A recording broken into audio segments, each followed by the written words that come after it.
तो मैंने की हुई थी अपने घर पे अपने ससुराल वालों और अपने मायके वालों की दावत। इफ्तार दावत थी और उसकी सारी की सारी डिटेल्स इस वीडियो में आपके साथ शेयर करूँगी। अगर आपने अभी तक मेरे चैनल को सब्सक्राइब नहीं किया तो मेरे चैनल को सब्सक्राइब कर लें, बेल आइकन के बटन को प्रेस कर लें ताकि आने वाली न्यू वीडियोज़ की अपडेट्स आपको टाइमली मिलती रहे।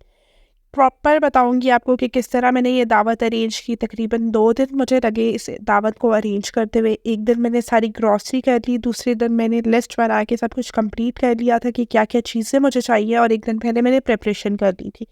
क्योंकि इफ्तार प्लस डिनर है, उसमें आइटम्स काफ़ी ज़्यादा हो जाती हैं।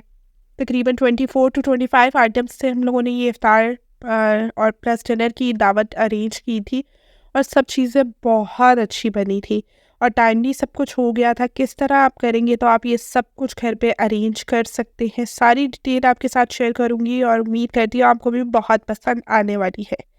यहाँ पर हम लोगों ने जो प्रिपरेशंस की थी वो सारी चीज़ें भी शेयर करूँगी, और इससे पहले जो शॉपिंग का व्लॉग था वो भी मैंने अपलोड किया था। अगर आप लोगों में से किसी ने वो व्लॉग नहीं देखा तो वो भी व्लॉग देखिएगा कि कहाँ से मैंने ये सारी चीज़ें ली थी और किस तरह इसको एग्जीक्यूट किया था। क्योंकि दावत करके जो आपके दिल को सुकून आता है ना, वो एक अलग ही चीज़ है। और दावत भी वो होनी चाहिए जिसमें हर एक चीज़ आपने घर पे बनाई हो, ना कि रेडीमेड चीज़ें हो। दावत करने का तो उसी का मज़ा आता है जो सब चीज़ें आप खुद से अरेंज करते हो। अस्सलाम वालेकुम माय यूट्यूब फैमिली, उम्मीद करती हूँ आप बिल्कुल ठीक होंगे। तो यहाँ पे मैं बना रही हूँ पेस्ट्री शीट्स, जिससे कि मैं बनाऊँगी पेटीज़। यहाँ पे मैं ये रेसिपी ज़्यादा बना रही हूँ, उसकी वजह ये है कि मैं इसे फ्रीज़ कर दूँगी, और जब भी बनाने के लिए क्रॉissants बनाने के लिए तो मैं इसे डीफ्रॉस्ट करके दोबारा से यूज़ कर लूँगी।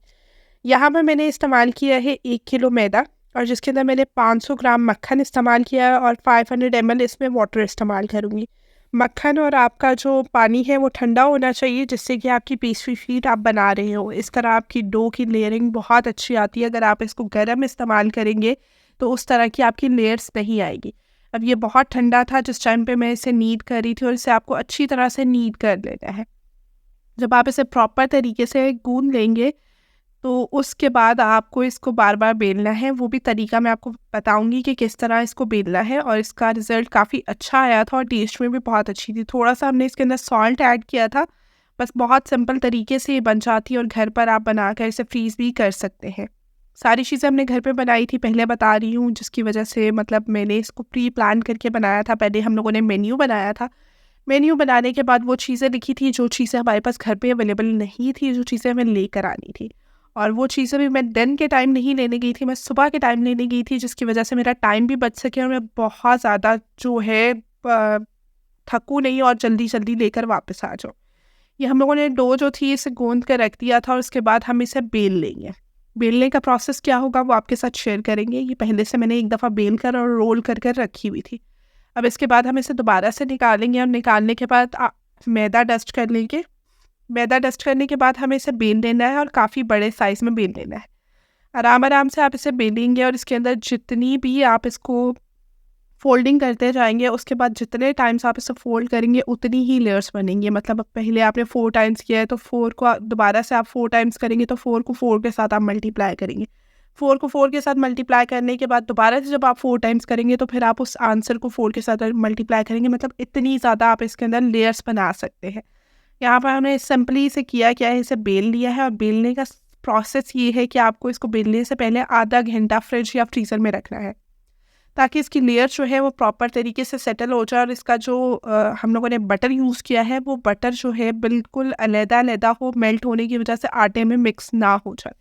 यहाँ पर हम लोगों ने इस तरह से इसको रोल करने के बाद दोबारा से क्लेंच शीट चढ़ानी है, और चढ़ाने के बाद हमें इसे फ्रीज़र में रख देना है। और ये स्टेप आप तकरीबन 5 टू 7 टाइम कर सकते हैं, और इससे ज़्यादा भी कर सकते हैं। मगर ये है कि आपको इसको आधा-आधा घंटा रेस्ट देनी है फ्रीज़र के अंदर, और रेस्ट देने के बाद आपने ये सारा प्रोसेस करना है। इससे आपकी बहुत सारी चीज़ें बन जाती हैं। इससे आप बहुत तरह की फ्रेंच हार्ट्स बना सकते हैं। फ्रेंच हार्ट्स के अलावा आप इसमें बहुत सारी बाक़रख़ानियाँ बना सकते हैं, क्रॉissants बना सकते हैं, पेटीज़ बना सकते हैं, मीठे बना सकते हैं, नमकीन बना सकते हैं, कोई भी फ्लेवर आप इसमें बना सकते हैं अगर आपके पास ये पेस्ट्री शीट होगी। बाज़ार से भी ईज़िली मिल जाती है, मगर बहुत एक्सपेंसिव पड़ती है। अगर आप घर पे बना लेते हैं तो वो आपकी बहुत ज़्यादा ये इस्तेमाल भी हो जाती है, और ये है कि आपको कॉस्ट बहुत कम आती है। अगर आप बाज़ार से लेते हैं तो बाज़ार में ये काफ़ी एक्सपेंसिव पड़ती है, मगर ये है कि घर पे बना लें तो ज़्यादा बेहतर होता है। रिज़ल्ट इसके बहुत अच्छे होते हैं। जब भी आपको यूज़ करना है इसको आपने फ्रीज़र से निकाल के थोड़ी देर पहले रख देना है और उसके बाद आपको जो भी डिज़ायर आपकी कटिंग है उस कटिंग में बनाकर और आपको इसको बना के रख लेना है।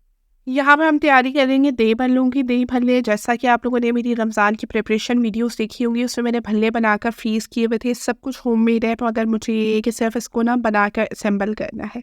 यहाँ पे भल्ले को हम लोगों ने पानी के अंदर डाल दिया था। डालने के बाद निचोड़ने के बाद हम लोगों ने यहाँ पे दही लिया है। दही के अंदर थोड़ी सी चीनी मिक्स करेंगे और साथ में हम इसमें ऐड कर लेंगे क्रीम। क्रीम से आपके दही भल्ले बहुत अच्छे बनते हैं। और दही भल्ले जब भी आप किसी पार्टी वगैरह के लिए बनाए तो उसे आपने बहुत ज़्यादा स्पाइसी नहीं बनाना। मतलब आप लोगों ने बहुत लाइट इसमें स्पाइसेस वगैरह कुछ भी ऐड नहीं करना, थोड़ा मीठा मीठा फ्लेवर रखना है।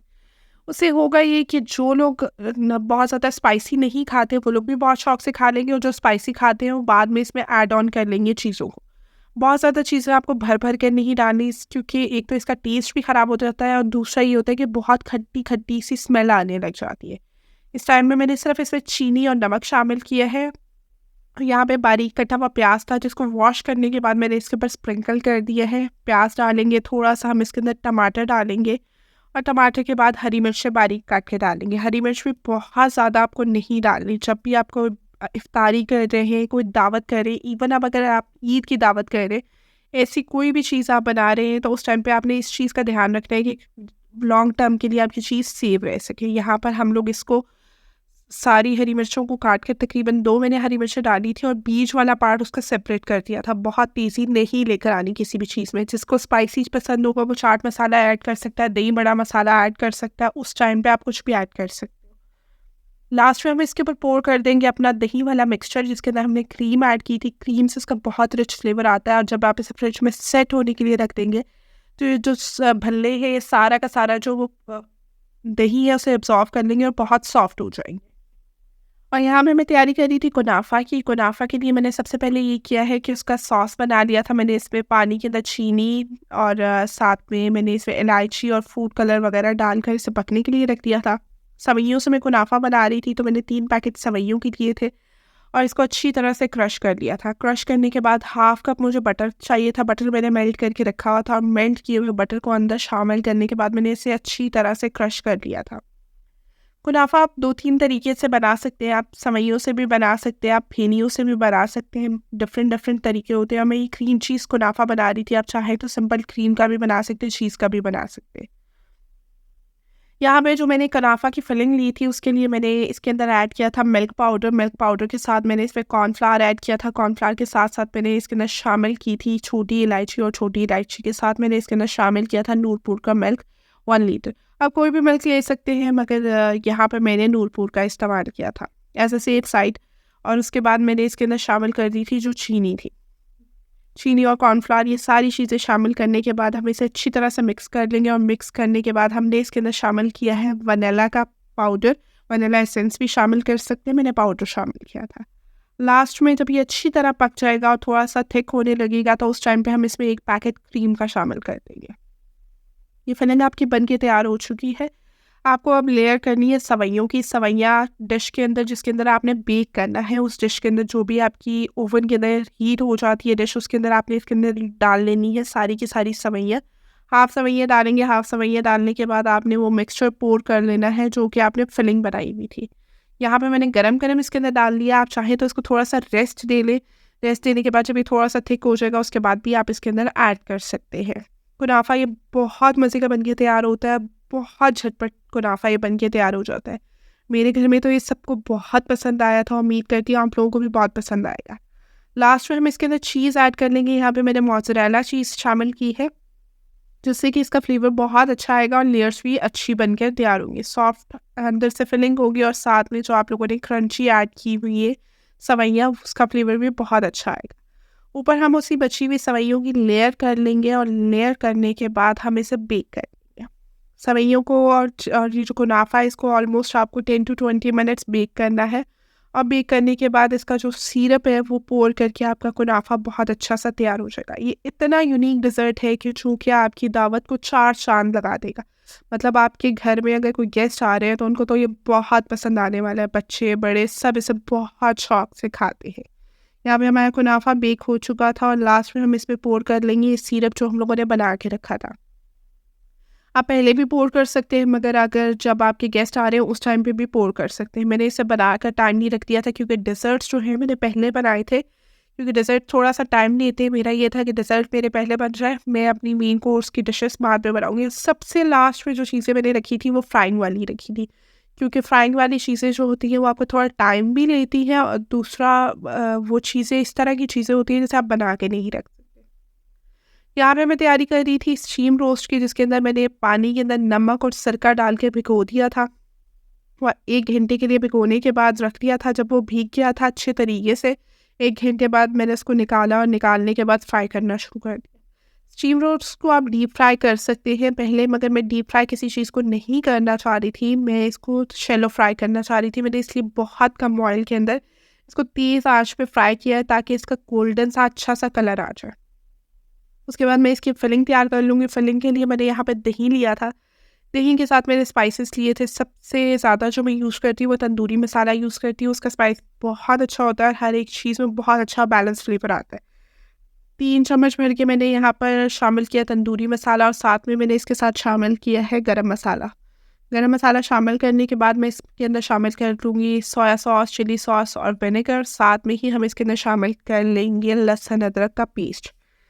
ये तंदूरी चिकन जो है ये बनकर अच्छा तैयार होता है, मगर मेरे ख़्याल से इसमें केचप नहीं यूज़ करनी चाहिए क्योंकि थोड़ा-थोड़ा मीठा-मीठा आपको फ्लेवर आता है। अगर आप इसमें केचप नहीं यूज़ करेंगे तब वो फ्लेवर आपको नहीं आएगा, मगर मैंने इसके अंदर तकरीबन हाफ़ कप के करीब इसके अंदर केचप यूज़ की थी और केचप भी मैंने चिली गार्लिक सॉस यूज़ की थी। तो ये बिल्कुल टोटली ये ऑप्शनल है, आप चाहें तो इसे स्किप कर सकते हैं। मुझे इसका टेस्ट इतना कोई ज़्यादा अच्छा नहीं लगा था, बाकी सबको पसंद आया था, मगर ये है कि इससे थोड़ा-सा मीठा फ्लेवर आता है। जब ये मेरा चिकन अच्छी तरह फ्राई हो चुका था तो मैंने ये सारा का सारा मिक्सचर जो है इसके ऊपर पोर कर दिया था और पोर करने के बाद भी तकरीबन मैंने से आधा 1 घंटा रेस्ट के लिए छोड़ दिया था ताकि इसके अंदर मसाले के अच्छे से फ्लेवर आ जाए। जब इसे बहुत अच्छे से फ्लेवर आ जाएंगे उसके बाद हम इसे स्टीम कर देंगे। आप चाहें तो इसे स्टीम कर सकते हैं, बेक कर सकते हैं, कुछ भी कर सकते हैं, क्योंकि मैं इसके साथ बनाऊंगी राइस और राइस के साथ स्टीम चिकन बहुत अच्छा कॉम्प्लीमेंट करता है। इफ्तारी के लिहाज से ये बहुत अच्छी डिश है। फिर उसके बाद मैंने टिक्का की जो टॉपिंग होती है वो मैंने पहले से फ्रीज़ की हुई थी, जो कि रमज़ान प्रिपरेशन में की थी। उसको थोड़ा-सा फ्राई किया, जब वो अच्छी तरह से गल गई तो लास्ट में मैंने इसमें शिमला मिर्च ऐड कर दी। तो शिमला मिर्च ऐड करने के बाद ये फिलिंग मेरी तैयार थी। अब हम बना रहे हैं स्ट्रॉबेरी डिलाइट। मतलब ये अगर आपने डेज़र्ट बना लिया, इसके बाद तो किसी डेज़र्ट की कोई गुंजाइश रहती नहीं है। इतना कोई ये ज़बरदस्त डेज़र्ट है। इसके लिए मैंने यहाँ पर 1 कप भर के स्ट्रॉबेरीज़ ली थी, उसमें 8 चम्मच चीनी की डाल कर इसे अच्छी तरह पका लिया था। मैंने स्ट्रॉबेरीज़ को बिल्कुल भी ग्राइंड नहीं किया था, इसको पकते-पकते मैंने मैश किया था और इस टाइम पे इतनी ज़बरदस्त ये बन के तैयार हो चुकी थी सॉस। और रोज़ा था इस टाइम पे मेरा दिल चाह रहा था मैं इसे फ़ौरन से पहले टेस्ट कर लूँ, मुझे स्ट्रॉबेरीज़ वैसे भी बहुत पसंद है। यहाँ पे मैंने ली थी 1 पैकेट क्रीम का, नॉर्मल क्रीम जो होती है जिसे आप टेट्रा पैक की क्रीम कहते हैं, और उसके अंदर मैंने शामिल कर लिया था 2 टीस्पून इसके अंदर मैंने लेमन जूस शामिल किया था। आप चाहें तो इसके अंदर विनेगर भी शामिल कर सकते हैं। जैसे मैं इंस्टेंट क्रीम चीज़ बना रही थी क्योंकि मेरे पास इस टाइम क्रीम चीज़ नहीं थी। जब भी आप कोई डिज़र्ट बनाते हैं उसके अंदर आप अगर थोड़ा-सा क्रीम चीज़ का और टैंगी फ्लेवर दे देते हो, उससे आपका डिज़र्ट के अंदर एक बहुत अच्छी सी किक आ जाती है जिससे वो बहुत अच्छा फ्लेवर आता है। यहाँ पे मैंने डाइजेस्टिव बिस्किट लिए थे 3 पैकेट और उसके अंदर तकरीबन हाफ़ कप मैंने मक्खन मेल्ट करके शामिल किया था और शामिल करने के बाद उसकी लेयर बना ली थी। बेस लेयर जो है मैंने डाइजेस्टिव बिस्किट्स की बनाई थी और उसके बाद मैंने ऊपर जो मिक्सचर शामिल किया था वो मैं आपको दिखाऊंगी कि क्या-क्या मैंने इसके अंदर शामिल किया था।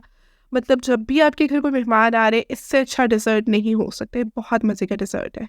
हाफ़ मेरे पास व्हिपिंग क्रीम थी और हाफ़ मैंने यूज़ की थी इसके अंदर जो टेट्रा पैक की क्रीम है, जिसे आप क्रीम चीज़ भी बोल सकते हैं क्योंकि मैंने इंस्टेंट क्रीम चीज़ बनाई थी। अगर आप इंस्टेंट नहीं बनाना चाह रहे हो और क्रीम चीज़ यूज़ करना चाह रहे हैं तो आप वो भी यूज़ कर सकते हैं, मगर इसका फ्लेवर भी एज़ इट इज़ वही आता है। लास्ट में मैंने इसके अंदर 2 टेबलस्पून के करीब शामिल किया था कंडेंस मिल्क, और कंडेंस मिल्क शामिल करने के बाद मैंने इसे अच्छे तरीके से बीट कर लिया था।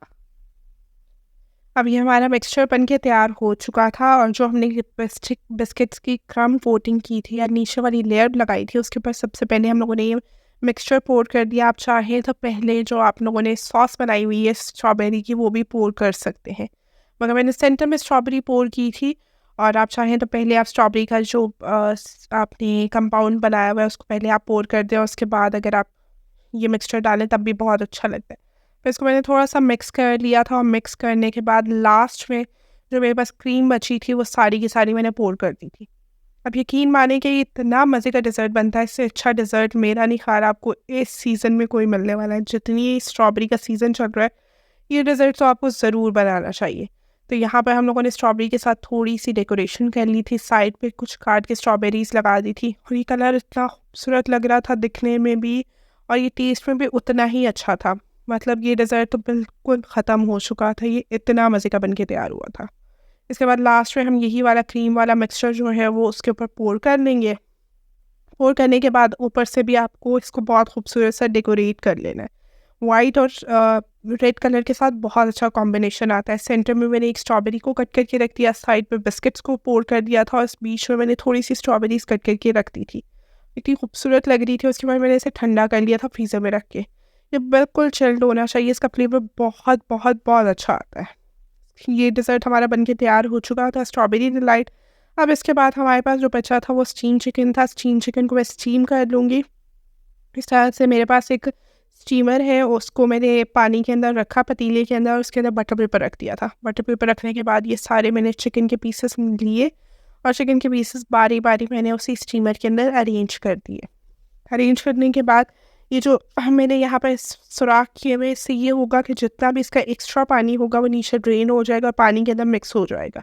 लास्ट में मैंने इसके ऊपर स्प्रिंकल कर दिए थे कुछ सेसमी सीड्स और साथ में मैंने कलौंजी भी इसके ऊपर स्प्रिंकल की थी, जो कि दिखने में बहुत प्यारी लगती है और टेस्ट भी इसका काफ़ी अच्छा आता है। इसके बाद हम इसे स्टीम कर लेंगे। चिकन तो ऑलमोस्ट हमारा कुक था, तकरीबन 15 से 20 मिनट के लिए बहुत अच्छा स्टीम हो जाता है। लास्ट में हम बना रहे थे पिज़्ज़ा की कपकेक साइज़ पिज़्ज़ास, जो कि बहुत अच्छी रेसिपी है इफ्तार के लिए, पार्टीज़ के लिए। वैसे भी मैंने जो पिज़्ज़ा डो बना के रखी थी, बहुत ही सिंपल सी डो थी जिसके अंदर मैंने 750 ग्राम मैदा लिया था। उसके अंदर एक पैकेट मैंने यीस्ट का शामिल किया था। मैंने इसके अंदर 2 टेबल स्पून मैंने इसके अंदर शुगर शामिल की थी और 1 टीस्पून इसमें सॉल्ट डाल के पानी डाल कर इसे गूंद लिया था। और जब ये राइस हो गई थी उसके बाद मैंने इसके छोटे छोटे से बॉल्स बनाया। बॉल्स बनाने के बाद किसी भी कपकेक की ट्रे के अंदर इसको आप ईजीली रख कर और इसके अंदर वही चिकन की टिक्का फिलिंग जो होती है वो आपने इसके अंदर कर देनी। केचप थोड़ी सी आप अंदर ही मिक्स कर लें, सॉस वगैरह जो भी पिज़्ज़ा सॉस है, जिससे कि इसका फ्लेवर अच्छा आ सके। और उसके बाद आपने इसके अंदर चीज़ डालने के बाद अच्छी तरह से इसके अंदर फिलिंग कर लेनी है और सेंटर के अंदर दबाएंगे तो ये आपके कपकेक्स बहुत अच्छे से बन के तैयार होंगे। और ये इतने मज़े के लगते हैं, इतने लाइट होते हैं और ये बहुत सारे खाए भी जाते हैं। बहुत सॉफ्ट बन के तैयार होते हैं और ये एक हिट रेसिपी है कि मतलब जब भी आप दावत करें तो ये ज़रूर बनाएं। एक तो डिफरेंट शेप है, पिज़्ज़ा के स्लाइसेस नहीं है और टेस्ट में भी बहुत अच्छे। आप इसे देख सकते हैं कि बेक होने के बाद ये कितने फ्लफ़ी और कितने अच्छे लग रहे हैं। इसके बाद हम तैयार कर रहे थे पेटीज़ की फिलिंग। पेटीज़ की फिलिंग के लिए मैंने यहाँ पर 2 मीडियम साइज़ के प्याज लेके उसे चॉप कर लिया था। चॉप करने के बाद मैं इसे फ्राई कर लूँगी, थोड़ा सा ट्रांसलूशन होने दूँगी, थोड़ा सा पकाऊँगी। पकाने के बाद इसके अंदर मैंने हाफ़ चिकन की ब्रेस्ट पीस कीमा बनाकर वो शामिल कर दी थी। इसकी हम फिलिंग बहुत ज़्यादा स्पाइसी नहीं तैयार करेंगे। उसकी वजह ये है कि बच्चे वगैरह भी इसे आराम से खा सकें और इफ्तारी या पार्टीज़ में बहुत ज़्यादा स्पाइसी चीज़ें वैसे भी नहीं बनानी चाहिए। यहाँ पे 1 टीस्पून हम लोगों ने लहसुन अदरक का पेस्ट लिया है। 1 टीस्पून के करीब मैंने इसके अंदर शामिल किया ज़ीरा और काली मिर्च कुटी हुई और एक मैंने शामिल किया है यहाँ पे हरी मिर्च का पेस्ट का क्यूब। नमक शामिल करेंगे, इसे अच्छी तरह फ्राई करेंगे और इसे 5 से 10 मिनट के अंदर ये पक कर तैयार हो जाएगी। पानी डाल के रख देंगे। अब ये जो हमने डो तैयार की थी उससे हम ये बारीक बारीक शीट्स बना लेंगे। शीट बनाने के बाद अपनी किसी भी शेप में जो आपकी डिज़ायर शेप है उसके अंदर आप बनाने के बाद इसके अंदर कोई भी फिलिंग रख सकते हैं। मैंने यहाँ पर चिकन की फिलिंग की है, आप चाहें तो इसके अंदर जैम की फिलिंग कर सकते हैं, स्ट्रॉबेरी कंपाउंड की फिलिंग कर सकती है या किसी भी तरह की आप फिलिंग कर सकते हैं, चॉकलेट की फिलिंग कर सकते हैं और उसके बाद आप इसे बेक कर सकते हैं। इसकी लेयर्स बहुत अच्छी बनती है और ये टेस्ट में बहुत अच्छे होते हैं। बच्चे बहुत शौक से खाते हैं, बड़े बहुत शौक से खाते हैं और चाय के साथ ये एक हिट रेसिपी है। इसके बाद हम इसके ऊपर एग वॉश लगा लेंगे और एग वॉश के बाद हम इस पर सेसमी सीड्स या फिर कलौंजी लगा लेंगे। दोनों में से कोई भी आप इसके ऊपर लगा सकते हैं। एग वॉश लगाने के बाद यहाँ पे जो भी चीज़ आपने लगानी है वो ऊपर लगाएं। उसके बाद इसे बेक कर लें। बेक इसे आपको 150 सेंटीग्रेड पे करना है, बहुत हाई हीट पे बेक नहीं करना, थोड़ा टाइम लगती है बेक होने में। अगर इसे आप डायरेक्ट बहुत ज़्यादा हीट पे बेक करेंगे तो उससे होगा ये कि आपकी जो बेस है उसकी वो जल जाएगी। यहाँ पे हम इसे 150 डिग्रीज़ पे हम इसे बेक कर लेंगे और तकरीबन 20-25 मिनट में ये तैयार हो जाते हैं। इलेक्ट्रिक ओवन का और हिसाब होता है और गैस वाले का और होता है। इलेक्ट्रिक में ज़रा जल्दी तैयार हो जाता है। यहाँ पर हम मेन कोर्स की तैयारी कर रहे थे, जिसमें मैंने ऑयल लिया। ऑयल डालने के बाद मैंने इसके अंदर प्याज शामिल कर दिए थे कि मैं बना रही ईस्टो। इसके अंदर मैंने प्याज शामिल किया है, खड़े मसाले सारे शामिल कर लिए, लहसुन अदरक का पेस्ट शामिल किया है और ये सारा खड़े मसालों से बनता है। का टेस्ट भी बहुत अच्छा होता है। और अगेन मैं आपको यही कहूँगी, जब भी आप कोई दावत बना रहे हो, आपने स्पाइसेस बहुत मैनेजेबल बनाने हैं। अगर आप बहुत ज़्यादा स्पाइसेस ऐड करेंगे तो आपकी चीज़ ना तो इतनी खाई जाएगी और वो डिस्टर्ब भी बहुत ज़्यादा करती है। सारे खड़े मसाले शामिल किए, नमक शामिल किया, गोश्त शामिल किया है और इसको हम अच्छी तरह से फ्राई कर लेंगे। जब ये अच्छी तरह से फ्राई हो जाएगा तो उसके बाद हम इसके अंदर थोड़ा सा पानी डाल के, 1 गिलास के करीब पानी डाल के प्रेशर कुकर में गला लेंगे। यहाँ पे ये स्टू की बहुत अच्छी रेसिपी है, इससे आपका स्टू बहुत अच्छा बनता है। और इसकी अगर आपको डिटेल रेसिपी चाहिए तो वो भी मेरे चैनल पे मौजूद है। अब हम जल्दी जल्दी तैयारी कर लेंगे। पकौड़ों की टाइम बहुत कम रह गया था और यहाँ पर हम बना रहे थे बैंगन के पकौड़े, पालक के पकौड़े, बंद गोभी के पकौड़े, मिर्चों के पकौड़े, मिक्स पकौड़े, ये सारे पकौड़े हम इसमें बना रहे थे। स्प्रिंग रोल्स और जो समोसे वगैरह थे वो पहले से मेरे तैयार थे और इसके ऊपर हम लोगों ने स्प्रिंकल किए हैं नमक, लाल मिर्च और इसके अलावा नींबू को लगा के हम मैरिनेट होने के लिए रख देंगे तकरीबन 1-1.5 घंटे के लिए। इससे आपके पकौड़ों में फ्लेवर तो बहुत अच्छा आएगा, उसके साथ साथ आपके पकौड़े बहुत अच्छे बन के तैयार होंगे। बेसिक सा हम इसका मसाला तैयार करेंगे जो हम नॉर्मली बनाते हैं पकौड़ों के लिए, जिसके अंदर हमें बेसन चाहिए होगा, नमक, लाल मिर्च और इसके अलावा ज़ीरा, मेथी और साथ में कुटा हुआ धनिया वगैरह शामिल करके पानी डाल के हम इसे मिक्स तैयार कर लेंगे। यहाँ पे हम तैयार कर रहे थे एक डेज़र्ट जिसे ट्राइफल बोलते हैं। ये हम लोगों ने पहले केक की लेयर लगाई है। केक की लेयर लगाने के बाद जो मैंने कस्टर्ड्स बनाए हुए थे 1-2 दिन पहले, मेरे पास पहले से पड़े हुए थे, तो वो दोनों कस्टर्ड्स मैंने इसके अंदर शामिल कर दिए। और शामिल करने के बाद मैं इसके अंदर जो स्ट्रॉबेरी है उसी से टॉपिंग कर लूँगी। स्ट्रॉबेरी की टॉपिंग बहुत खूबसूरत लगती है और आजकल सीज़न चल रहा है। और अगर आप लॉन्ग टर्म के लिए आप स्ट्रॉबेरी की टॉपिंग करना चाह रहे हैं कि इससे ब्लैक ना हो, पानी ना छोड़े, तो आप इसको थोड़े से चीनी के अंदर पकाकर अगर इसके ऊपर शामिल करते हैं तो बिल्कुल भी ख़राब भी नहीं होंगी और पानी भी नहीं छोड़ेगी। उससे कलर भी बहुत अच्छा आता है, ग्लेज़ आ जाती है एक टॉपिंग में ना। इसके बाद ये हमारा डेज़र्ट भी तैयार हो चुका था। साथ में फ्रूट चाट बन रही थी और फ्रूट चाट्स के साथ साथ पकौड़े बन रहे थे। ये बिल्कुल फाइनल टाइम था। फ्रूट चाट मैंने पहले नहीं थी बनाई थी क्योंकि मैं इसे बना के रख भी सकती थी। उसकी वजह ये थी कि फ्रूट चाट काली हो जाती है थोड़ी देर पड़ी रह जाए तो। यहाँ पे हम लोगों ने फ्रूट्स में एप्पल लिया था, इसके अलावा बनाना लिया था और इसके बाद हम लोगों ने इसके अंदर उबले हुए चने शामिल किए थे। चने फ्रूट चाट में बहुत अच्छे लगते। अगर अभी तक आप लोगों ने नहीं ट्राई किया तो ज़रूर ट्राई कीजिएगा। उसके अलावा मैंने इसमें ब्लैक रेज़न्स शामिल की थी, स्ट्रॉबेरी शामिल की थी और ये सारी चीज़ें शामिल करने के बाद हम इसे मिक्स कर देंगे। फ्रूट चाट जब भी आपने बनानी है थोड़े मोटे चंक्स में बनानी है, बारीक फ्रूट चाट बिल्कुल अच्छी नहीं लगती। टॉप इसे हम कर लेंगे कीवीज़ के साथ, स्ट्रॉबेरीज़ के साथ और इसके अलावा हमारे पास यहाँ पे पोमीग्रेनेट थे और साथ में ब्लैक रेज़न्स थी। सबसे ज़्यादा इम्पॉर्टेंट होती है कि आप प्रेजेंटेशन कैसे करें दावतों में। आपको सिर्फ चीज़ बनानी नहीं है, उसकी प्रेजेंटेशन भी करनी है। यहाँ पे हम लोगों के दही बन लिया, बहुत अच्छी तरह से चिल्ड हो चुके थे। लास्ट मोमेंट था, हम इसके ऊपर इमली सॉस को पोर कर देंगे और बहुत ज़्यादा नहीं पोर करेंगे, जिसको जितनी चाहिए होगी वो बाद में पोर कर लेगा। हम सिर्फ इसको प्रेजेंटेबल बनाने के लिए इसके ऊपर इस तरह कुछ सेक्शंस बना लेंगे ताकि लेने में भी आसानी हो सेक्शंस में से, और दूसरा दिखने में भी बहुत अच्छी लगती है। चीज़ जब भी कोई बनाए इतनी प्रेजेंटेबल बनाए कि उसको देख कर दिल चाहे कि आपने इसे खाना है। और दावतों में सबसे मेन चीज़ होती है आप चीज़ें बना के इसे प्रॉपर तरीके से प्रेजेंट करें। जो भी आपकी चीज़ है उसी के अंदर। यहाँ पर मेरे पास रेजन्स और पोमीग्रेनेट पहले से बचे हुए थे, मैंने उसी से टॉप कर दिया। आप चाहें धनिया पुदीने से भी इसको कर सकते हैं, वो भी बहुत खूबसूरत लगता है इसके ऊपर। यहाँ पे हमारे दही बड़े भी बहुत अच्छे तैयार हो चुके थे। फ्रूट चाट हमने बनाई थी और साथ में दही बड़े। और अगर आप क्रीम चाट बना रहे हैं तो उसके साथ आप चना चाट बना लें, मतलब आप एक क्रीमी चीज़ रखें और एक को प्लेन रखें। दोनों एक चीज़ जैसी चीज़ रखेंगे तो उसमें से कोई चीज़ बच जाएगी, खाई नहीं जाएगी। लास्ट में यहाँ पे मैंने बनाए हैं यहाँ पर राइस हम इसको प्लेन राइस बनाएंगे और ये इतने अच्छे लगते हैं कि जब आप इतनी सारी चीज़ें बना रहे हैं उसके बाद आपको बहुत ज़्यादा हेवी राइस नहीं बनाने। यहाँ में मैंने एक बंच पूरा हरे प्याज का था, वो कटा हुआ साफ़ हुआ था, वो शामिल किया ऑयल के अंदर और 2 से 3 हरी मिर्चें शामिल किए।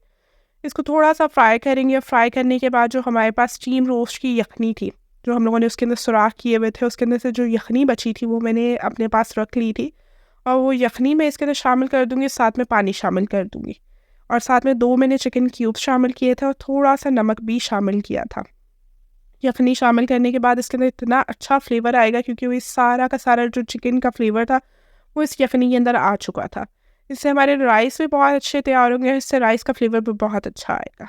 यहाँ पे हम मिक्स पकौड़ों की तैयारी कर रहे थे, और मिक्स पकौड़े यहाँ पे मैंने पालक ली थी, और इसके अलावा बंद गोभी थी, और जितने भी हमारे चीज़ें थी, धनिया, पुदीना, हरी मिर्चें, और इसके साथ साथ आलू वगैरह वो काट के शामिल कर दिए थे। इसके अंदर हम लोगों ने शामिल किया है धनिया, साबुत धनिया, लाल मिर्च, नमक, ज़ीरा, हल्दी और कसूरी मेथी। इस तरह आपने ये सारी चीज़ें बनानी है, और इसको लास्ट मोमेंट में अगर आप बना रही हैं तो आपने इसके अंदर पानी नहीं डालना है, क्योंकि सब्जियों का अपना बहुत ज़्यादा पानी होता है। तो उसमें हमने बहुत थोड़ा सा पानी, एक घूंट या 2 घूंट के बराबर सिर्फ पानी चाहता होता है अच्छा पकौड़ों के लिए। अगर आप बहुत ज़्यादा पानी डाल देते हैं, आपके पकौड़े कभी भी क्रिस्पी नहीं बनेंगे और अच्छे बन के नहीं तैयार होंगे।